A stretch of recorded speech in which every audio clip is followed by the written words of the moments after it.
And I tend to be a very deep thinker. And as I was listening to a lot of other women introduce themselves and say, "Who is Jill?"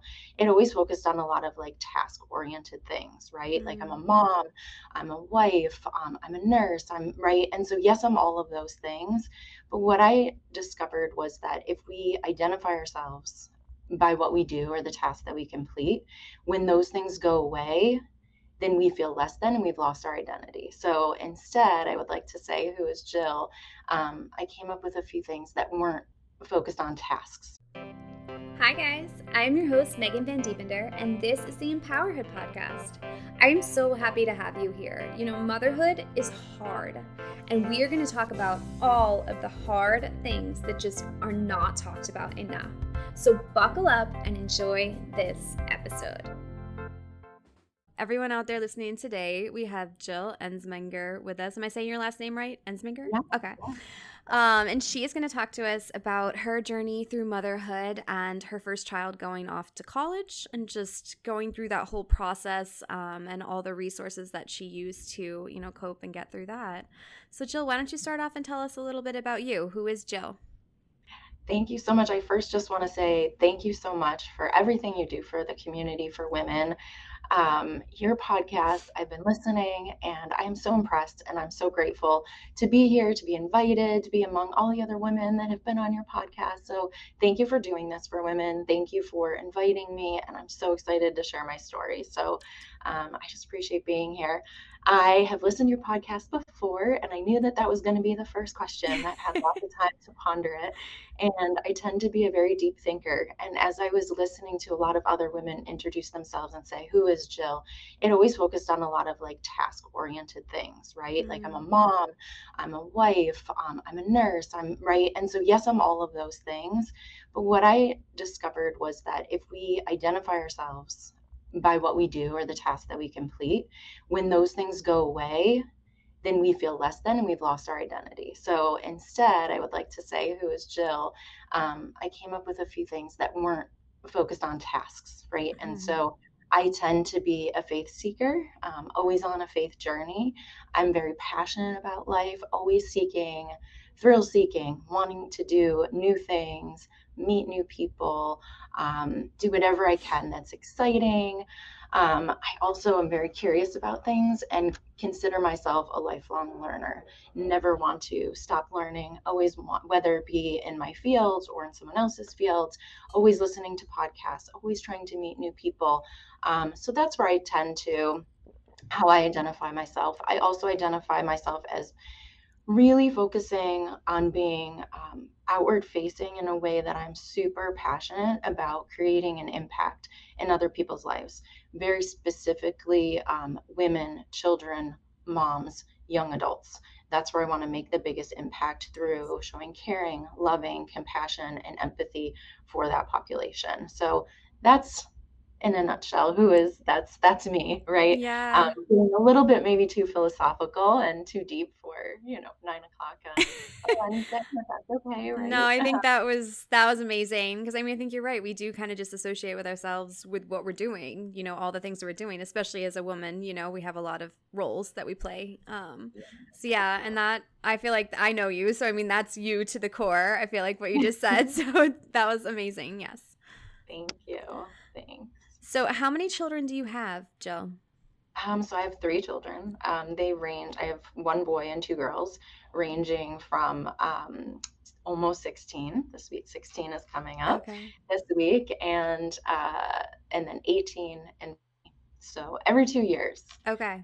They're all 2 years 26 apart. months Okay. exactly. Okay. So three children. So what is your oldest name? Lillian Lillian. Okay, so Lillian went off to college, right? And did, where did yeah. she go? So Lily went to the University of Buffalo, Okay.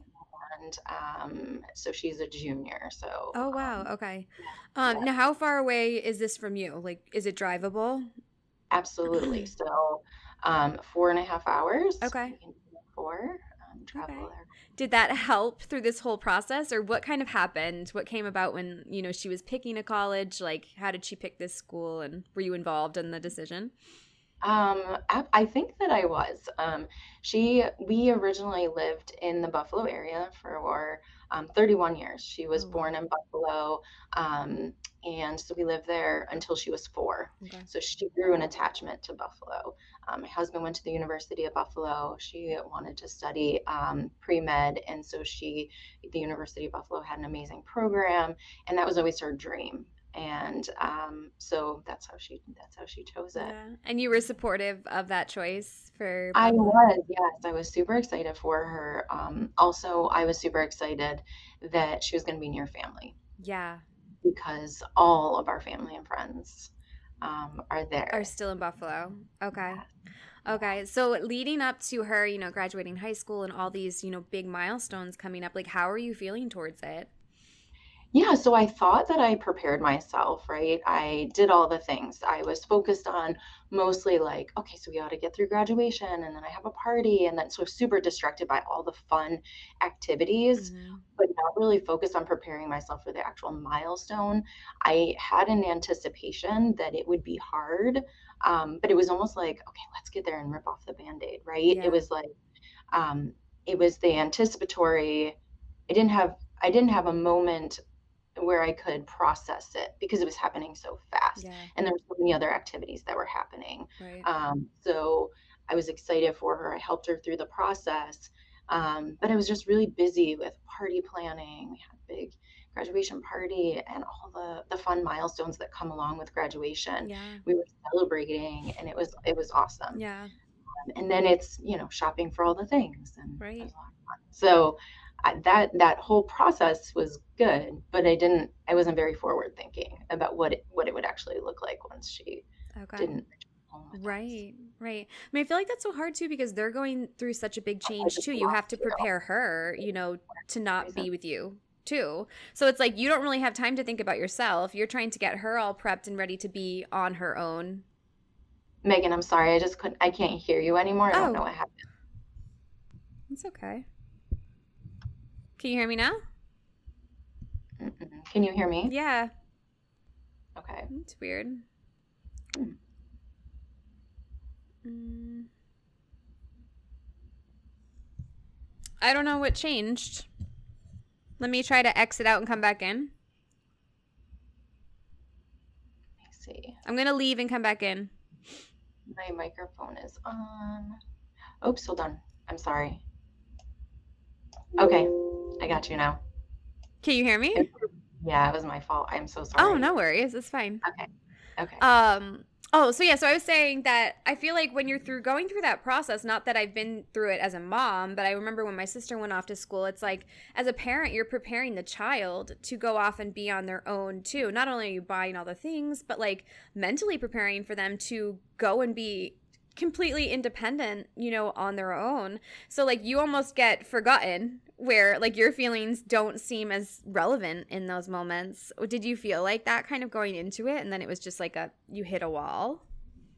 Yeah, I didn't focus on it a lot. And there's this balance between you really want to be careful that you don't want to overextend your feelings to your child that's leaving and being like, I'm gonna miss you so much. This is gonna be so awful, right? Like there was a sense of like holding back, Mhm. mostly because I wanted to set her up for success. And if Yeah. if I go into it with like expressing all of my feelings, um, then I felt like it would be a disservice to her. So I wanted Right. her to be able to, I wanted to stay positive. And so I did, kept the excitement going and making sure that, we talked about it and, kind of it kept that enthusiasm going. But Mhm. you're right, there was no preparation on my part, as far as like, what am I going to be feeling? How am I going to be feeling? How am I going to deal with this? What am I going to do on the day that I get home? What am I going to do in the next day? Yeah. And what is that going to look like? How's it going to impact my children? And so it kind of like, life just takes us and we just go with it, right? And Yeah. we don't always prepare. Yeah. So, So what happened? so we drove in and it was a beautiful day and we were so excited. As we drove in and she seen, what the grandness of the college, Mm. she looked at me and she's like, this is what I've been dreaming of. Uh, And I think already I was like tearing up, but in a good way. Like I yeah. was so happy for you. And it was a 100-degree day. Oh my God. Maybe it wasn't 100 degrees, but it was 100 degrees in her room. And like, it was super hot. There's no air conditioning. We're all sweating, Yeah. moving things in. And she was like, be on your best behavior, mom. Like, don't embarrass me. Right. And so I'm like, okay. So we just do everything that we're supposed to. I follow her lead. I help her where she needs me to help her. She allows me to get the pictures. I'm like, that's great, you know? Yeah. And so it was a wonderful day. My husband was super excited. He felt like a kid in a candy store.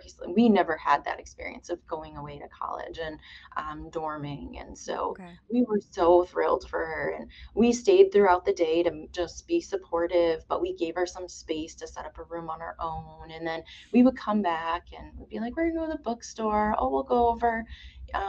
We went at one point, we went and my parents met us to buy her a refrigerator, like Yeah. all the fun stuff we did, and we packed it all in one day.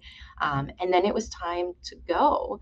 And I guess I should have prepared as well and maybe stayed like the weekend because there was no reason for us to leave except for I think I had to be back to work. Okay. So that was the only reason, but I should have taken the day off and like stayed. So like maybe the next day I could get lunch with her, but again, not knowing, right? Yeah. And so we said our goodbyes. My husband said goodbye, my daughter said goodbye, and then I was the last to say goodbye. And that goodbye felt like forever. It was like, okay, I'm never going to see you again, right? Right. Like, it was like, oh my goodness. And then watched her walk away. And I think when she walked away, she was having some feelings, right? And Yeah. so did I.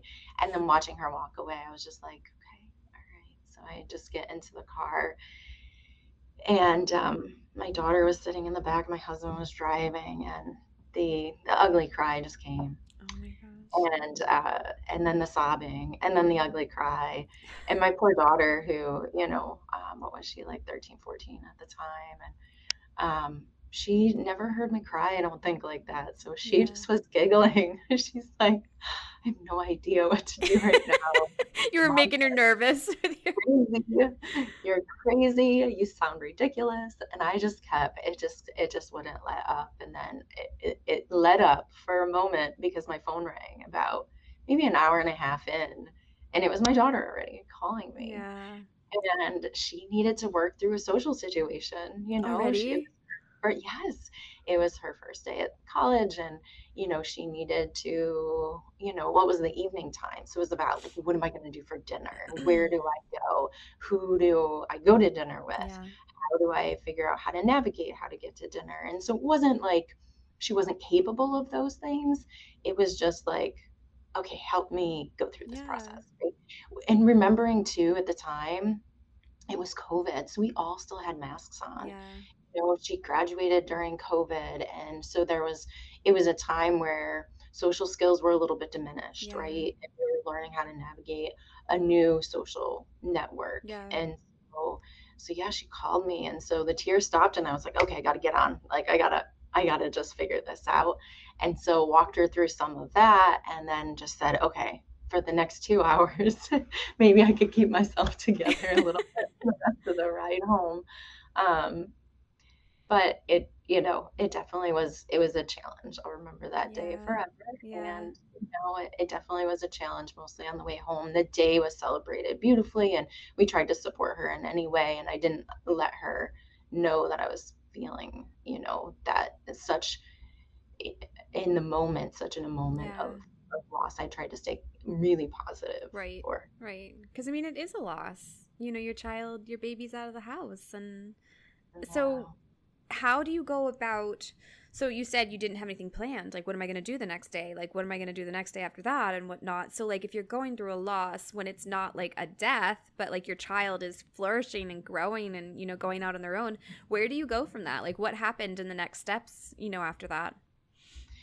Yeah, the next steps were kind of difficult because, like I said, it wasn't planned. And one of the things I didn't have planned either was certain expectations about, like, okay, so how often are we going to talk? How often do Mm, you want to talk to me? Will I be bothering you if I text you? Will I be bothering you if I call you? okay. And so, because we didn't set those parameters up, Yeah. I felt almost if it was like a breakup because a lot of other influences were like, give her space, don't bother her, do Mm, this.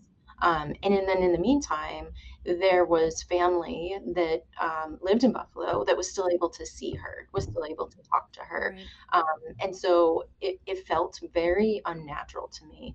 And I wasn't acting authentically because I was acting on what are the expectations of a mom, what's supposed to be normal. Right. And what I learned was our relationship is so incredibly unique that we create normal, right? Mm-hmm. In our families, we create the normal. Yes. And I feel like um, in the journey of parenthood, so many times we let somebody else predict what's normal Mm-hmm. and we forget that we have control over that. Yes. And so if I want to call my child 10 times a day, is it healthy? Maybe not, but could it be normal for us? Right. Could be, Right. right? So, um, but I put a barrier there. I was like, no, I can't do it. I have to show her that I'm strong. I have to show her that I'm not, you know, sobbing every day. I have to Right. put up this front for her. But in actuality, we had developed this beautiful, trusting relationship where we could tell each other everything. Mm-hmm. And so we went through, the first week was really hard because I did that whole, even maybe the first month, did the whole like, I'm tough, I can do it. I'm not going to let her know how I'm feeling. Yeah. And then I gradually it became more authentic where I wasn't sobbing to her, but I would be honest with her like this transition is a little bit hard for me. How are you doing? Right. Right? Because the only way for her to be able to express her feelings is if I'm honest with mine. Yeah. And so it opened up an opportunity for her to be like, yeah, mom, this does really stink. I'm not used to this, which was not always the case. I mean, Right. sometimes she was like, this is amazing. And then other days she would be like, okay, mom, like it's so hot in this room. And, or like some of the normal Yeah. kind of complaints, Right. the laundry situation or the roommate situation or one day it was like a roller coaster. And what I do realize is that our happiness, when we identify as, being wholeheartedly a mom, our our whole happiness is dependent on their happiness. I heard a saying like you're only as happy as your happiest child, right? Yeah. Or your saddest child, whichever it might be, right? And Yeah. so um, my level of comfort with her being away depended a lot about her roller coaster of emotions and Right. what was going on in her social life and what was going on academically and all of those kind of things. And so after a while, I kind of attached to that too. So, Yeah. Well, I was going to say but that's kind of hard. So, I know you said you were afraid to share your feelings, and I think that might be a fear of a lot of parents because at the same time as your child's adjusting to all these big changes, you don't want to project how you're feeling onto them. So they're like, I want to come home. Does that make any sense? Were you like afraid of that? Because I feel like a lot of parents might not express how they feel like, oh, I miss you so much because they might think that their child's like, oh, okay, well, it's okay that I feel this way. Maybe I shouldn't give it a chance and come home type of thing. Does that make any sense? yeah, absolutely. I didn't want to project and I didn't want her to feel a sense of guilt either. But I think it's so important to really just maintain that relationship and be honest and then, but not but it's in a sense where I don't have to tell her how I'm feeling. Instead, I could be like, "How do you feel you're transitioning? Like, what are your thoughts?" And Mm-hmm. so it was more of like opening up the dialogue, Yeah. and then if she was ready, but in putting that amount of pressure on her to console me was not. It was not. I was not going to do that to her. It would be interesting to hear like if she was like, "Oh no, you did make me feel kind of bad," or Yeah, like something. her side of the story. Um, yeah, I I mean, her doubt thing you was made her feel bad. I mean, I think it there's was got to never be some intentional. healthy way to still be able to, like you said, be authentic about how Yeah, you're feeling without mhm, making them be like, I need you to come home, and not go to college, right. or That maybe was like not even an being like, I option. really, really miss Yeah, you, but I'm doing this to help, or, something along those lines. yeah, absolutely. Yeah. Yeah. Now, how did this affect the whole family? So did you feel like you were like depressed or like how did it go about with the rest of your family? Yeah, so I think that that's kind of a twofold question. I definitely fell into a deep depression. I have a long family history of alcoholism, and it's definitely been an issue for me. So at the time that she left, I was in a state of really pursuing habits where I did not drink in front of my children. And that was a conscious effort that I, changed up probably about a year and a half before she left. And so I was sticking with those habits, but it didn't mean that I did not still struggle with drinking. And so then it turned into, well, then I'm going to drink in private and not let anyone know, because it was my only coping mechanism I had at the time to suppress those feelings of loss and grief. And so that definitely affected my family, because I withdrew from my family. I withdrew from my family and my friends from really in Buffalo, like in the Buffalo area too, because I had felt like a sense of, if I talked to them and they had more information about my daughter than I did, it was like this odd thing. And so I was like, you know what? I can't do that. So Yeah. it was overall being in a state of depression and still being somewhat in COVID. Um, and then compounding it with drinking, then just compounded the problem Yeah. altogether. And so that did affect the family. Um, as far as my husband, he dealt with it very well. He doesn't show emotion very much. So he would talk about it very randomly, but he would not ever, really express any sort of grief or loss. It was like, we just don't need to talk about it. It's going to be okay. Um, the interesting part with my two youngest is that my son really stepped up, and he recognized that there was an opportunity to bond with my youngest. Okay. And it's beautiful to see the relationship that evolved between the two of them, especially being a boy and a girl. But he had gotten his license in that time, and asking her to do things and driving her places and taking her to eat. And they really had a new opportunity, because I think like when there's three, there's always like, it's just like this odd dynamic. Yeah. So they really bonded, and to this day they are so incredibly bonded. And I feel like he just does an amazing job of including her, and then she does the same for them. They fill each other up, and that's just so rewarding to see. Yeah. So I feel like the family did really well. The dynamic of the house changed completely, where my oldest is the playful one. She Okay. is the spicy one. She is the, oh my goodness, she just brings like the most delightful chaos to the house. Like if anybody's going to be wrestling in the kitchen, it's her. If anybody's going to be dancing in the kitchen, it's her. If anyone's blasting the music, it's her. If anyone's Yeah. letting the dog out the back door and running away, it's her, right? Like all these like fun, chaotic things. It was just, and then the house became a little bit quiet. Yeah. And I think that kind of added to it. If you have a child who's kind of like not as, as kind of fun, then maybe it's a different dynamic. So Yeah. coming back and having a quiet house was hard.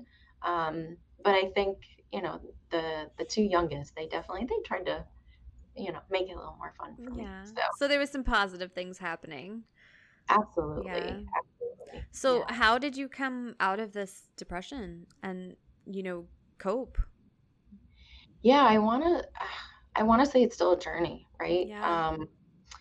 So I did I did seek out medical attention. I tried to, get the antidepressants and the medication that you take to stop drinking, like did all of that. And that didn't work. It was, I just experienced the more side effects of medication, Right. and that didn't work for me. I did, at one point, I sought out like a support group for drinking early on. Um, it was not the right fit for me, so that didn't work either. I think ultimately it's been a journey, and it's been up and down depending on her level of happiness and comfort. Yeah. And so there's good days and there's bad days. I definitely, the most beneficial thing that has happened most recently is that her living situation has changed, and she has found so much joy lately. Okay. Um, and seeing her be completely content and in this state of joy, and that it's just brought me so much joy. And so her first year she stayed on campus. Her second year she had her own apartment. Mhm. Being on campus wasn't really the right fit for her. She didn't have a roommate, so that made it a little hard Oh, socially. yeah. And then she did get a roommate. She had her own apartment, and that was okay. But then we had like some really bad storms in Buffalo, and there Mm. was some damage in the apartment, and like that caused like a little bit of stress for her and for me. And now her living situation is absolutely beautiful. She's been welcomed into a home where she is a live-in nanny, and Okay. um, it is it has been so rewarding.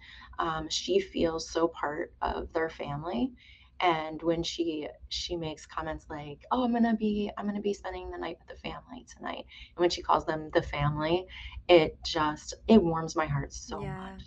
And I've been able to develop a relationship with the mom and then the kids too, That's and amazing.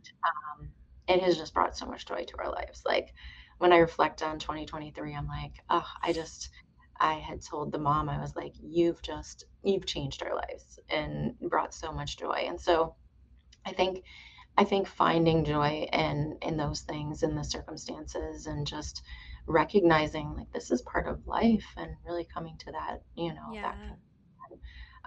that this is going to be okay. It's going Yeah. to be.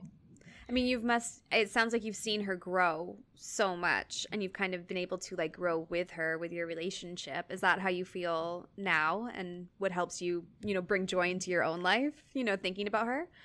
Absolutely. She is so reflective. Going to school, she can reflect on like our relationship. And like one day she'll call me and say, "Oh, so I was in my psychology class, and so do you realize that we're codependent?" And I was like, "Oh, yes." Like we're like codependent on each other. And I was like, "Yeah, yeah, I recognize that." Very reflective. We're very authentic. I think, thinking about like our closeness, there's nothing that we don't tell each other. Yeah. And we've grown together. Yes. One of the things that I love to say, or that maybe I've heard with parenting is that we're all growing together and doing this together. I've never done it before. Yeah. I'm living right alongside of you. And so let's do this together in a way Yeah. that we can do it and we can feel fulfilled, and there is not going to be a right way, and what's right for Yeah. one isn't going to be right for another family. That was really hard, like learning how to be a parent to each child individually, Mhm. and especially to being a parent to her, where she really was so independent Mhm. and so just doing her own thing. And when I learned to not try to influence who I wanted her to be, Mm. that's when we became closer. Yeah. Which is so Really, hard. It's much easier said than done, right? yeah, but she paved the way, I think, for her siblings, and she paved the way for me when I finally realized that. I feel like we're very influenced by the people that we're around, Yeah, right? And absolutely. feeling very judged by other parents of what's Mm. normal, what's not normal, what should you allow your children to do, what should you not allow your children to do, Yeah. and feeling very judged. So there was a period of time where we weren't very close, because not that we weren't close, but like she felt judged all the time. Yeah. Like, oh, are you really going to wear that outfit out? And so it was right around, I remember she like read a book, I think on like feminism, and like she gained this voice, and she was like, "Mom, I should be allowed to wear A, B, and C." And then I reflected and I was like, okay, yeah, you know what? Like, let's talk about it. Like, why are we setting these rules? What is it, because it becomes the social norm, or like rules with the phone, or rules with boys, or Mhm. rules with other friends, and whatever it might been. I was so taking outside influence it, and like incorporating into what I thought was going to be good parenting, because I felt like I would be judged otherwise. Yeah. Moment I decided to be authentic to myself and say, you know what feels good is when I can compliment you on that outfit, let you walk out the door like that, and allow you to decide if you feel comfortable in that outfit or not. Yeah. Yeah. Right? Like Yeah, I love they go that. those awkward stages with the headbands and the braces and the glasses and the Makeup, the makeup. right? Yeah. Like whatever it might be. But if we don't tell them that beautiful, if we don't tell them like it's okay to wear that out and let them learn on their own, we're stifling like the true person that they can become. And Yeah. so I don't want a replication of what I think is a good, a good example of what a good kid should look like, right? I Yeah. want them to be able to fully, and all my children, to fully express who they want to be and encourage that. Yeah. And so it was a huge shift. And when I was able to do that, I was able to really become like more authentic and I feel like a better mom Yeah. to all of them. Yeah. Yeah. I love all of that. Now, your son's 18, right? Is he graduating in the spring? He is. So, what are you going to do differently this time? Or, like, how are you preparing yourself? Is he going off to school or what's his plan? Yeah, so he has applied to colleges Hmm. and he's gotten acceptances to three. All three are away, Okay. some further than others. So I am preparing myself. I'm still very emotional about it. I know it sounds so odd after I've been through it once. It should be easier this time. Yeah. Um, when I do talk about it, I do feel like I'm literally being punched in the gut, right? Like just envisioning it all Yeah. and what it would look like. Because now I can have this vision. Right. I'm like, what would the home look like when he goes away? What would the day look like? What does it look like the first day? What does it look like the second day? How often will I be texting? And so one of the things that I'm doing in preparation is that I'm trying to pull back a tiny bit. But I'm recognizing that that's not the best either, Okay. right? So isolating myself from him, that's not going to work, right? Right. Instead, I'm leaning into some things. Like instead of giving him more space, I'm trying to establish this normalcy of getting closer, if you will. Hmm. So a lot of times, boys and girls are different, and Yeah. how we determine how close we are with our children could be dependent on a lot of different things. And Hmm. so we have a different dynamic than I do with my girls. The closeness that I have with my girls is very affectionate, constantly having this physical connection always. Right. So if I'm on the couch, they're touching, we're touching. Hmm. If we're leaving each other, we're kissing and hugging. If we're just sitting there, arms are around each other, we're embracing each other all the time. Okay. My son reached about 12 years old, he I remember I took my hand and like placed it on his back and he did like this, oh, just don't like, and my heart was broken, but I was like, okay, that's what he needs. He needs this physical space Hmm. and I need to provide that for him. But I want to continue to insert myself into his life so I can still have this closeness with him, so that when he does leave, that it's not going to be odd that I text him. And so I continue to do that, like set up the normalcy of me texting him on a regular basis, whether it be if I don't get to see him because I was at work, he was at school, or if he's at, away at his sport, I'll be texting him. He always returns my texts, Yes. always. And I'm so grateful to that. And so really setting up like parameters like that, I'm hoping. Communication, open lines of communication. Yes, Yes. yes. And then continuing dialogue about things that he's interested in, Hmm. right? Many times we feel like if we're going to develop a closeness with our child, we have to ask all the questions. We have to set up rules. We have to, but recently I recognized he just turned 18. He's an adult. If Yeah. I have A, B, and C rules because it's my house, it's not going to establish the relationship that I'm hoping for when he leaves. Right. And so we did this very much with my daughter too, was that it started you need to empower them to make their own decisions, whether they be right or wrong decisions. That's for them to decide. It's all about natural consequences, right? Hmm. So if they get to make these poor decisions when they're home and in your house and they're not life altering decisions, they're learning things, right? Right. Then I feel like that's the best way. And so I don't do a lot of over parenting, especially now that he's 18. Like driving past 9, a parent would be like, why do you allow your child to drive past 9? Don't you know that it's making it harder on us, the parents that are following the rules? And I was like, it's not a rule for me. My son has a driver's license. If he chooses to break that rule, he's going to lose his driver's license. That's going to be His it's consequence. his consequence. He's an adult and he needs to feel this out. And so empowering kids to do that before they leave, I think is helpful. Yeah. And so one of the things that I just always say to my children, do not make mistakes you can't recover from. And let's go through examples of what you can't recover from.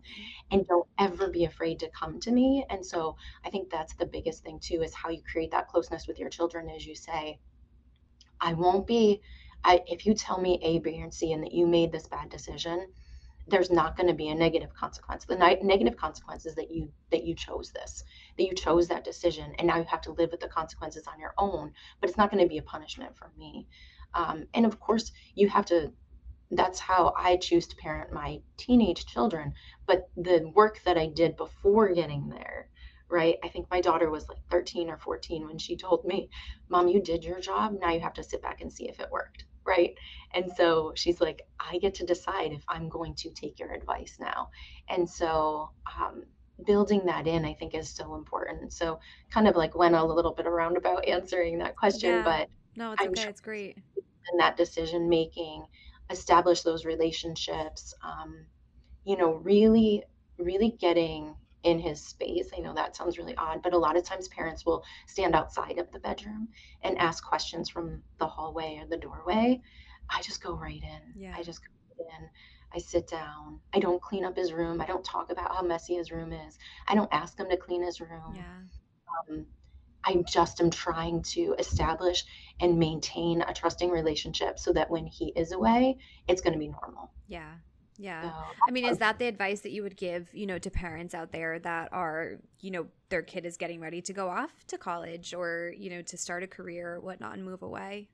yeah, absolutely. So when I did a little bit of research on, what I was experiencing, and it wasn't until, we just decided on the topic of this podcast, Yeah. and I did a little research, and it is called empty nest syndrome, and it can be just from one child leaving, it can be from all of your children leaving.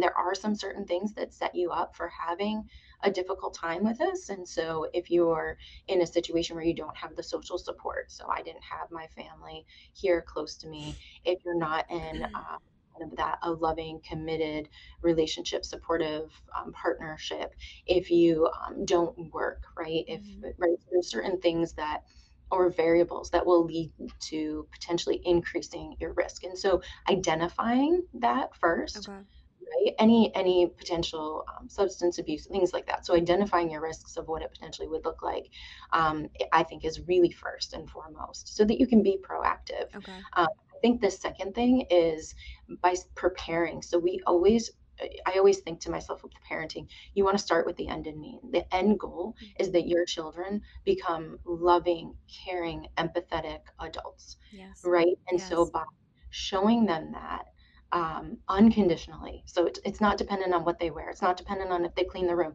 It's not dependent on if they drove past 9. It's not dependent on if they have multiple, friends that are going to be bad influences in their lives, right? So it's all about establishing these relationships that are unconditional. But in order to maintain those relationships and create those relationships, I recognize that there were some things that I might have done differently. So not having non-negotiables in the household, right? Dinner time is a must, right? So I Mhm. gave up dinner time because of sports. Yep. Um, Giving up like maybe a bedtime routine. Don't do that either, right? It's normal to kiss your child goodnight every night if you want it to be normal to you. Even my son, who was like, oh, don't touch me, right? So Yeah. establishing like, okay, you might not want me to, so this is what I'm going to do instead, right? Or establishing that I love you. And so creating these habits that will be long lasting, Yes. not giving up tradition, right? So Yes. my kids were like, we don't like turkey, so we don't want to have Thanksgiving. Okay, well, that's a non-negotiable. Right. We're doing Thanksgiving, right? Right. But I was giving up like a lot and allowing them to kind of dictate a little bit, and knowing that like these things are important to me. And if we follow tradition, then it's going to be useful in the future and we'll always follow tradition. Yes. And so really making some of those things really non-negotiable. So we create habits in our lives where it's something they can always go back to, Yep. right? Yep. They choose to do with their own children, but at least they have these core memories of, okay, we always did this. We always told the truth. We always And so just establishing these non-negotiables, these habits, that will carry on lifelong for Yeah. them. And then moving on as so those are like early on what you can do. And then right before they leave, providing opportunity for them to grow and to not have your hand in everything, right? Yeah. And so maybe not having a curfew because they're 18 years old and it's the summer before they go away. Right. I think that's important. If they have to be able to decide, like, okay, I really do want to come home at 2 a.m. because I'm tired, Right. right? Right. And so start to empower them to make some of their own decisions, allowing them to make their own meals, allowing them to do their own laundry, allowing Yeah. them to go grocery shopping, empowering them to do all these things that you feel are your mom responsibilities, but giving them away is okay, Right. right? Right. It's not Well, that yeah, you because can't. it's going to be a complete shock, when they get to college anyway. So, yeah, kind of easing them into that. Absolutely. Yeah. And they're not going to know that they know how unless you give them the trial. So Right. don't do it a week before. They should. I mean, my kids, you know, they've been doing their own laundry forever, mostly out of because they needed the orange shirt. Right. Right. And maybe I couldn't get to the orange shirt and it was orange shirt day, right? It Right. stems from the anxiety of not having that one item, or your uniform or whatever it is. And Yeah. so, hey, here's how you do it. And Yeah. they did it very early on. Same thing with like cooking for themselves and fending for themselves. Right. Right. So, and preparation for yourself, like as a mom, it's important to get all those hobbies, to get all of, your volunteer activities lined up, everything, and keep a schedule. So if you thrive in routine, you just need to create that schedule. Have a plan for that day when you get back, right? So have a Yeah. plan for drop off, have a plan for the drive home. Maybe it's going to be a podcast you're going to listen to so that Yeah. you're crying. Maybe it's going to be bringing a friend or staying a weekend or something like that. So um, being more proactive about preparing for that day, Yeah. and then subsequently, what is the first visit going to look like? Um, and then it's okay to recognize that it's a grieving process. Yeah. One of the things that I felt very guilty, because I would go to my friends and be like, this is horrible. And not a lot of people were in this. I had one friend in the same place that I was, but a lot of them, their kids were going to be going away the next year or the year after. And I had a tendency of being like, it's going to be horrible. This is the worst thing that ever happened in my entire life. And they all looked at me like I was crazy. And I was like, well, wait, why aren't you feeling that way? And maybe something's wrong with me. And Yeah. so really finding a support system where somebody can kind of, I don't want to, like, does misery love company? No, but the last thing I wanted to hear was, this is all good. You prepared her. Like, I just wanted somebody to be like, you're right. This Right. really stinks. Yeah. You really are going through it. And I am so sorry.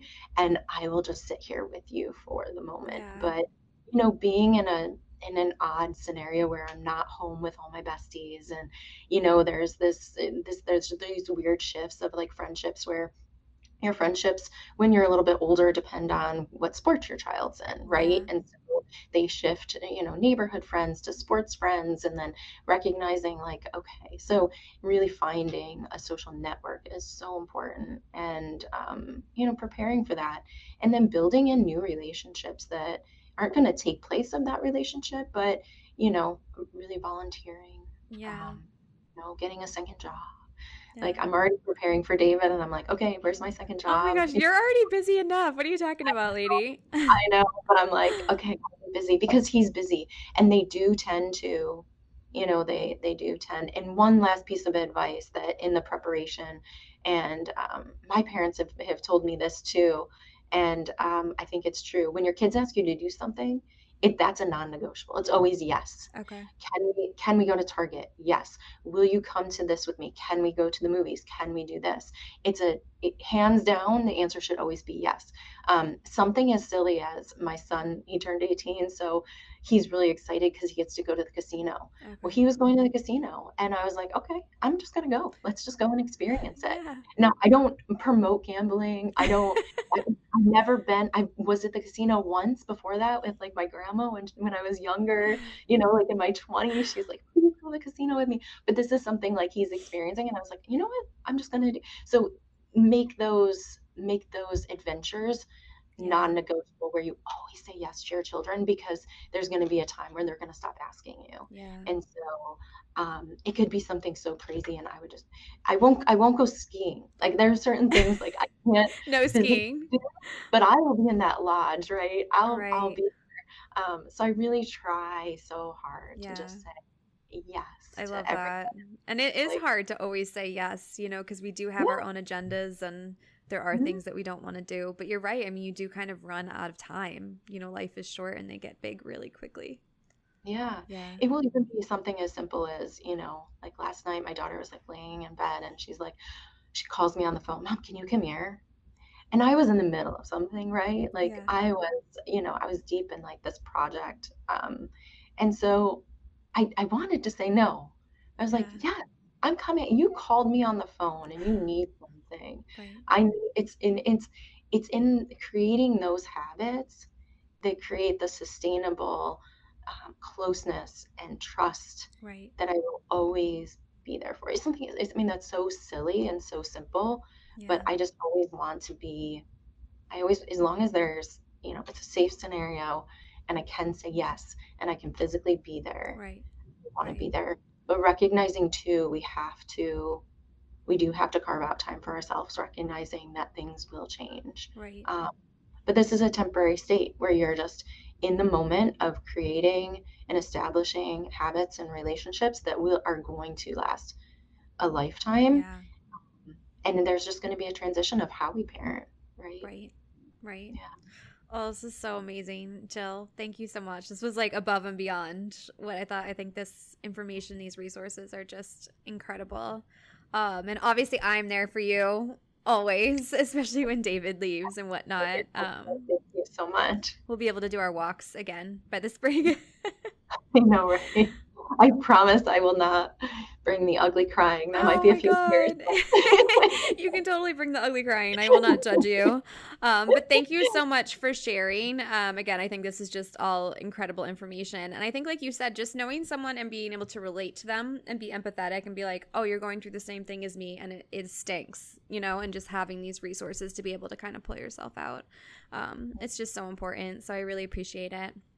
Yeah, yeah. Well, thank you so much for having me again. I just appreciate it. I feel so honored to be among all of your guests, because I know you've had so many amazing guests. And I just think what you're doing is so amazing for the community of women who really just need to hear what you have to say. And so I'm so grateful to be able to share just a little bit of my experience, and hopefully it will help somebody as they're preparing for some of the same life transitions. So Yeah, thank I mean, it definitely will. And thank you for being here. I mean, it wouldn't be a podcast without you guys. So I really you. appreciate it. But I will talk to you soon.